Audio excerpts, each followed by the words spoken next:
In this video, we discuss 8 signs that you are richer than you think. Coming up next on Holy Schmidt. Holy Schmidt! Let's discuss 8 signs that signal that you might be richer than you think. The inspiration for this video came when I conducted a personal financial audit, and when I did that, I had the opportunity to find assets that, frankly, I hadn't thought about in a long time. Individually, they didn't amount to much, but when you put them all together, it changed the picture a bit. I think you might find the same thing here, so please follow this video all the way to the end because we're going to cover off a few different ways of looking at your own financial information. All right, let's get going, but before we do, please make sure you click the like button. YouTube uses the number of likes in a video to raise the video in the search results, and I want to help as many people as possible. Point 1. Are you debt-free or well on your way to being debt-free? Let me explain. The average person has a lot of debt in their lifetime, and that debt sits there for sometimes 10, 20, 30 years or more. But as they get closer and closer to retirement, they start to pay down the mortgage debt, the credit card debt, the personal loan debt, the student loan debt. And by the time they get close to retirement, the picture is much different. The reason is that assets attached to debt are much lower in value than assets that have no debt whatsoever. The biggest one for most of us is, of course, our home, and the home has a mortgage, of course. If you pay off your mortgage, your home has extreme value, and frankly, that is, for most people, the biggest asset that they own. Yet when someone's paying on their mortgage, they pay the same amount every month, even up to 6 months or a year before the mortgage is completely paid off. But if you step back and look at the house with the mortgage, there's a lot of house and very little mortgage, and that is a huge determinant of wealth. Credit card debt is the next one. For people that pay off their credit cards, that's a huge way to unlock a lot of cash flow, particularly if you've had credit card payments for the majority of your adult life. When they're gone, that's free cash flow for other things in your life. In fact, even more than your mortgage, paying off your credit card debt is job one. The reason is a tiny bit of credit card debt, if you pay it off, has a much bigger impact per dollar spent than paying off your mortgage. The absence of student loan debt is also considered quite powerful. Student loan debt is what's considered good debt because you take out student loans to get a higher paying job, and that higher paying job allows you to earn more, save more, and pay off the debt. But once the debt is paid off, your earning power doesn't go down unless, of course, you retire. Net worth, which is a determinant of wealth, is simply your total assets minus your debt. So if you have no debt, then your total assets equal your net worth. Also, on the flip side, if you have more debt than you do assets, you're considered insolvent. It's not a great place to be, and if you find yourself there, you need to pay down your debt ASAP. The next point is a low withdrawal rate. If you have a low withdrawal rate from your retirement accounts, assuming you're in retirement, then that low withdrawal rate is an indication that you are richer than you think. If you're taking out less than your assets are growing, that means that they're still growing despite the fact that you are funding your lifestyle, and they'll continue to grow. The fact is, if you're doing this, the amount you can spend continues to go up because your assets continue to go up. Even if your investments are growing modestly today, think about the positive effect of spending less than the growth over 10, 20, even 30 years. It will have a snowball effect, and that number becomes very large. If you have multiple income streams, this is also a signal that you might be richer than you think.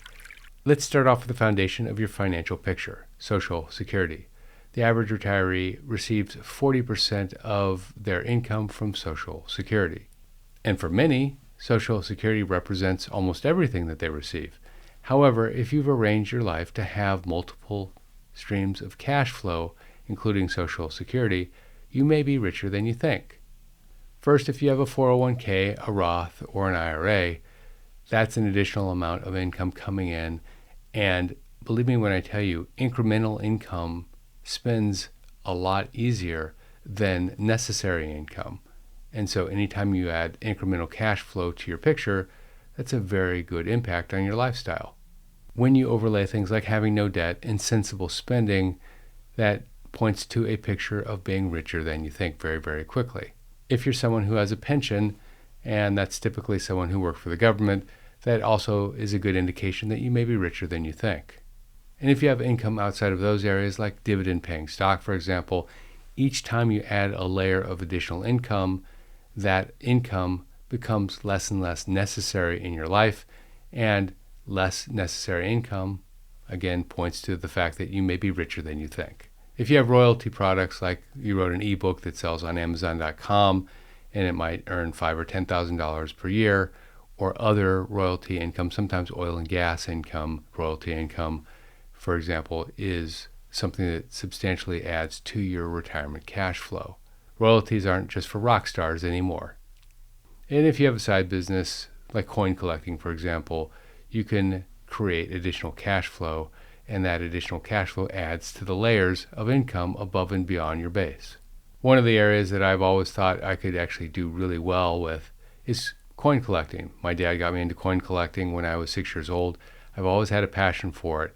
And frankly, there's enough data out there where you can predict the trends of different coins over the course of a few years or even a few decades if you're willing to hold on to them that long.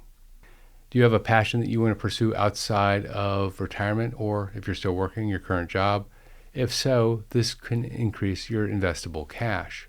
If you have a healthy emergency fund, you may be richer than you think. The fact is, the average retiree has less than $10,000 in retirement savings, and virtually no emergency fund in most cases. Now, the fact is, most people who watch this channel don't fall into that category because the people who watch this channel are concerned about their personal finances. Still, having a healthy emergency fund means that you're protected if there's a downside event in your life. What does healthy mean? Well, the statistics say that 3 months is good, 6 months is better. I've heard one person say that 3 years is a good number, but frankly, that's no longer an emergency fund. That's an investment account by a different name. If you can maintain your current lifestyle with the cash flow that you have coming in, you may be richer than you think. What does this mean in practicality? Well, if you can pay all of your bills every month comfortably, then you're ahead of most people. Next, if you don't think about money very often, well, that's a good sign. It's a sign that you're probably richer than you think. Finally, if you can help friends and family financially when needed, and you don't panic about it, that's a sign that you're richer than you think. Next is a net worth target, and you seem to be growing in that direction. There's a magic number for a lot of people that they want to hit. They don't talk about it out loud, but in the back of their head, they have a specific number, whether it's a net worth number, an investments number, a cash flow number. They have a number. The reality is people pick a big number, and then they aspire to hit that number, but oftentimes they don't. However, if you actually look like you're going to hit your number, you may be richer than you think. Next, if you have large inheritance plans for family, friends that you care about, well, this is a good sign. If you want to leave a financial legacy and you're thinking about the financial stability of your children, maybe even your grandchildren, well, this is a sign that you have more money than you probably need to get through the years ahead. I will point out, though, that oftentimes when you think you're doing a good thing and you've built your assets for 50, 60 plus years, when your time comes, those that receive the assets left unchecked might go out and spend them very quickly. It's not uncommon when someone receives an inheritance to go out and buy a new car, new jewelry, an expensive vacation, or other things instead of reinvesting the money. The stuff that didn't really matter to you in your life becomes baubles in theirs. So if you're concerned about this, also consider how you can structure a trust to take care of this risk. If you're making significant charitable contributions, you might be richer than you think. The reason is that contributing to a charity goes beyond even the most common aspects of what people do with their money. First, they take care of themselves, then they take care of their family, perhaps friends if necessary, and then a charity. If you take the time to do the financial audit that we just talked about, perhaps in conjunction with a financial planner to make sure that you didn't miss anything, this is a very good exercise to help you determine if you are richer than you think. Gang, there's a lot happening in the world right now, and a lot of it has to do with retirees and things like Social Security, rules around retirement accounts and other related aspects of retirement. If you want to stay current on this, I'll help you, but you need to click subscribe and turn on notifications below. Now more than ever, I'm working very hard to get at least 2 videos a week out, maybe more, to help people help themselves. Also, if you want to see another side of me, check me out on Instagram. There you'll find shorts and other aspects of this channel. You can find me at _Schmidtlist on Instagram. If you like this video, check out that video on things you need to leave behind once you retire. This is Jeff Schmidt. Thanks for watching.